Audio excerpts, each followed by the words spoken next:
కొన్నిసార్లు వెన్నుపోట్లు ఉంటాయి, పొడిసేవాళ్ళు ఉంటారు కొంతమంది. నమ్మకంగా ఉంటూనే, నమ్మకంగా తిరుగుతూనే అసభ్యకరంగా మాట్లాడేవాళ్ళు కావచ్చు, ఉన్నది మరొకట్లా ప్రపంచానికి చెప్పడం కావచ్చు, మరొకటి ఏదైనా చేయడం కావచ్చు. మనుషుల యొక్క తత్వమే అది, మనుషుల యొక్క ప్రవర్తన ఎలాంటిది.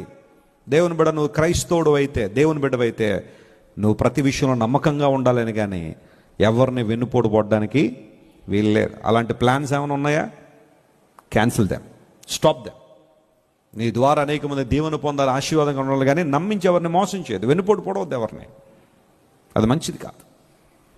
మనుషుల తత్వాలు మనిషిని మోసం చేయడం, కానీ దేవుడు అలాంటి వాడు కాదు. ఒక్కసారి ఆయన నమ్మాడు అంటే, ఒక్కసారి ఆయన చేతుల్లో మన జీవితాలు అప్పగించామంటే శాశ్వత కాలం నడిపించే దేవుడు ఆయన. గట్టిగా చప్పట్లు కొట్టి వేసారు పరిచయం. హల్లెలూయా. 23వ కీర్తన మనకు నేర్పించే పాట